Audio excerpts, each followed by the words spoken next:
Hi my YouTube family, అందరు ఎలా ఉన్నారు? Welcome back to my channel. ఈ మధ్య అందరికీ తెలుసు, పెళ్ళి అనగానే ఫస్ట్గా చేసేదే ప్రీ వెడ్డింగ్ షూట్. సో ఫైనల్గా మా అత్త కొడుకు కూడా ప్రీ వెడ్డింగ్ షూట్ చేయించుకున్నారు. స్టూడియో పేరు వచ్చేసి నిజాం ఫిలిం సిటీ. ఇది కాచారం శంషాబాద్ దగ్గరలో ఉంది. అండ్ ఇది వచ్చేసి హైదరాబాద్ నుండి 35 కిలోమీటర్స్ అయితే ఉంటుంది. ఈ స్టూడియోలో చాలా వెరైటీస్ ఆఫ్ సెటప్స్ ఉన్నాయి. Like Jodhpur, nursery house, Nizam palace, Italian street, Maldives, ఇలా ఎన్నెన్నో ఉన్నాయి. వీళ్ళ దగ్గర వచ్చేసి 4 ప్యాకేజెస్ ఉన్నాయి. ప్యాకేజ్ 1లో 3 కేటగిరీస్ ఉన్నాయి. బేసిక్ ప్యాకేజ్ వచ్చేసి 4 అవర్స్కి 18,000, స్టాండర్డ్ ప్యాకేజ్ వచ్చేసి 6 అవర్స్కి 21,000 అండ్ ప్రీమియం ప్యాకేజ్ వచ్చేసి 8 అవర్స్కి 25,000. అక్రాస్ టు ఆల్ సెట్స్ మనకు యాక్సెస్ ఉంటుంది. అంటే మనం ఏ స్టూడియోకైనా వెళ్ళి మనం షూట్ చేయించుకోవచ్చు ఈ ప్యాకేజెస్లో. ప్యాకేజ్ 2, ప్యాకేజ్ 3 35,000 ఉంది, బట్ అడిషనల్ డిఫరెంట్ బెనిఫిట్స్ ఉన్నాయి. అండ్ ప్యాకేజ్ 4 వచ్చేసి 50,000. స్టూడియోకి దగ్గరలోనే అమ్మపల్లి టెంపుల్ కూడా ఉంది, దానికి కూడా ఛార్జ్ ఉంది. అది వచ్చేసి 3,000 రూపీస్. ఏంటి నిజాం స్టూడియో గురించి బాగానే ప్రమోషన్ చేస్తుంది అనుకుంటున్నారా? లేదండి, జస్ట్ నార్మల్గా కొంచెం ఇన్ఫర్మేషన్ కలెక్ట్ చేసుకొని మీ అందరితో షేర్ చేస్తున్నాను.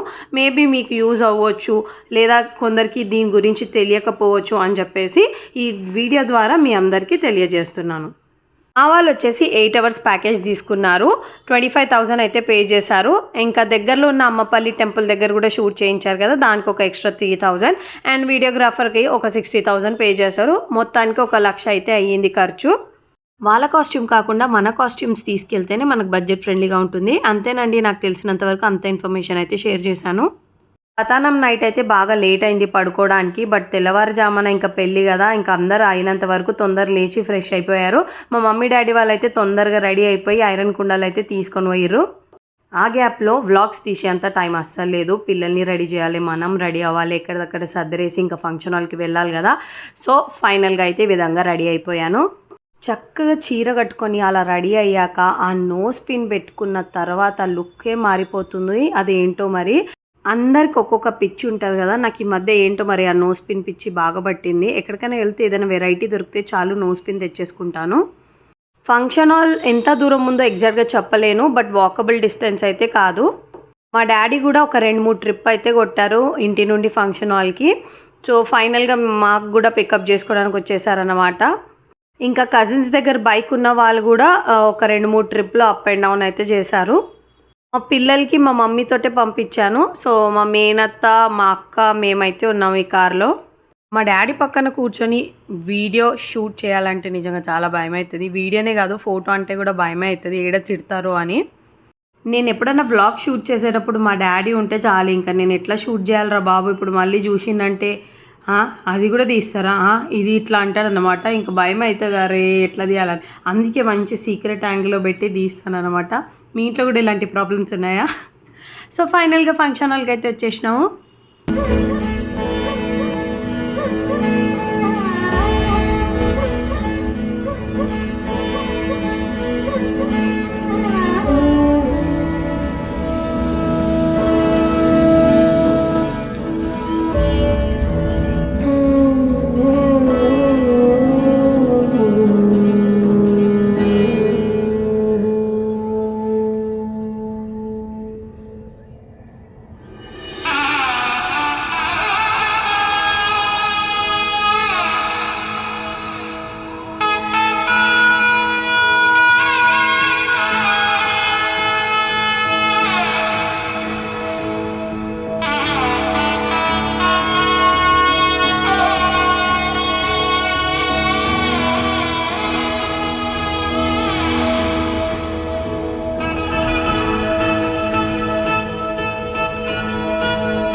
ఫైనల్గా పెళ్ళి అయితే అయిపోయింది. Hartley congratulations.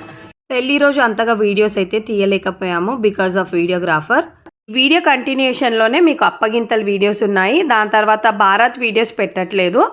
దాని తర్వాత అంటే పెళ్లి కూతురు పెళ్లి కొడుకు ఇంటికి వస్తారు కదా, సో అప్పుడు కొన్ని రిచువల్స్ ఉంటాయి కదా, గడప దగ్గర నిల్చొని పేరు అడగడము అలాంటివి. సో అవి కూడా ఇందులోనే పెడుతున్నాను. మనం ఏదైనా ఫంక్షన్స్కి వెళ్తే అప్ టు 5 years పిల్లలు ఎక్కువగా మారం చేయడము, ఇరిటేట్ అయిపోవడము, అసలు అమ్మ నాన్న కుదుటగా కూర్చొని ఇవ్వకపోవడం ఇలాంటివి చేస్తూ ఉంటారు కదా. సో నేను చాలా లక్కీ అండి, మా పిల్లలు అలా అస్సలు చేయరు. నన్ను చాలా కుదుటగా రిలాక్స్గా పెడతారు. ఏ ఫంక్షన్కి వెళ్ళినా మా వారు ఉంటే టెన్షన్ ఉండదు, లేదంటే వాళ్ళే ఆడుకొని బిందాస్గా ఉంటారు. కానీ ఎక్కువ ఏడుస్తూ నా కొంగు పట్టుకొని అయితే ఉండరు.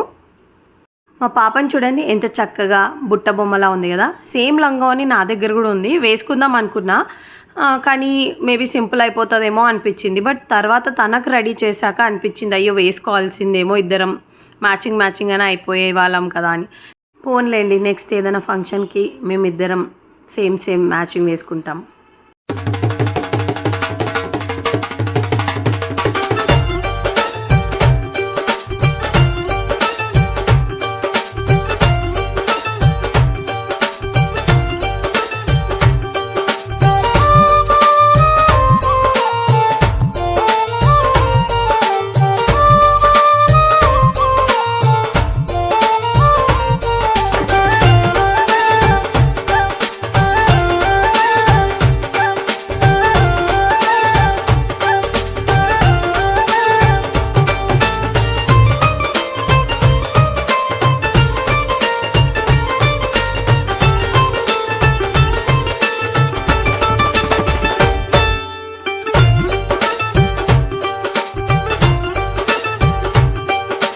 మన గురించి ఎవరేమనుకున్నా పర్వాలేదు, ఇలాంటి అకేషన్స్కి వెళ్తే ఫోటోషూట్ చేయకుండా ఎలా ఉంటాం చెప్పండి.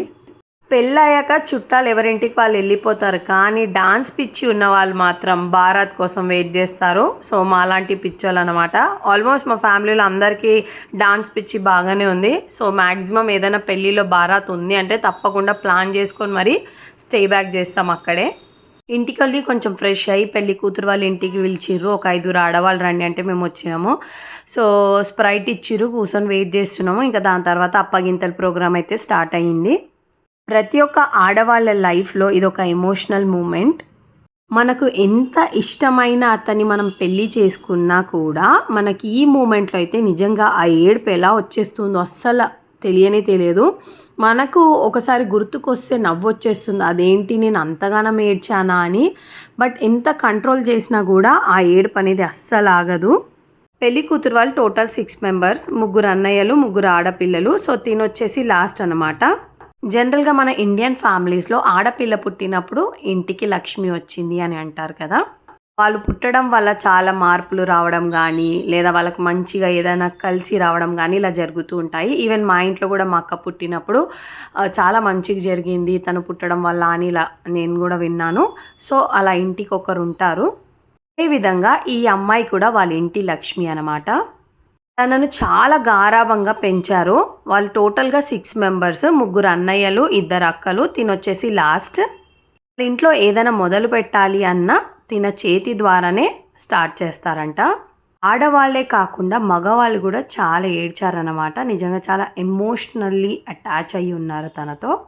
ఒరిజినల్ ఆడియో పెడదాము అంటే బ్యాక్గ్రౌండ్లో చాలా నాయిస్ ఉంది, బికాస్ పిల్లలు బాగా ఆడుకుంటున్నారు.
దిష్టి తీయించుకున్న తర్వాత గడప ముందు వచ్చి నిల్చోవాలి, ఎందుకంటే గడప లోపలైతే రానివ్వరు.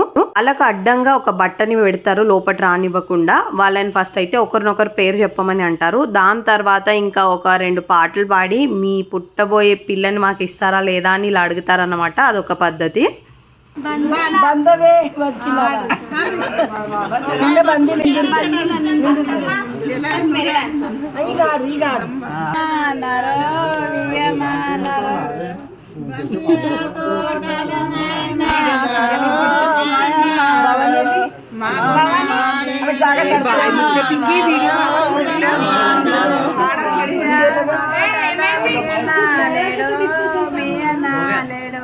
మీకు నా వాడే బిడ్డ నా బిడ్డని ఇస్తా కానీ తర్వాత వింటాం ఏమో. రవి బాబా పని అయిపోయింది. రవి బాబా తీస్తా, నాలో ఉన్న క్రియేటివిటీ మొత్తం బయటికి తీస్తా, నా తడాకా చూపిస్తా. మౌనిక, నేను నా భార్య మౌనిక. నీ పేరేంటి?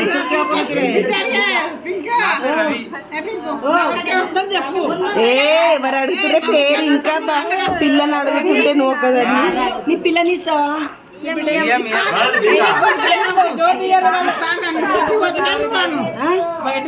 సరే కొడుకుని ఇస్తాం కానీ బిడ్డని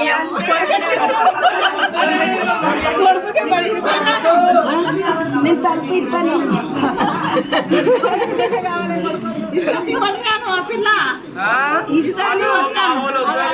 నువ్వు చెప్పాలి మౌనిక, ఇస్తావా? తినే తలుపు తీయను.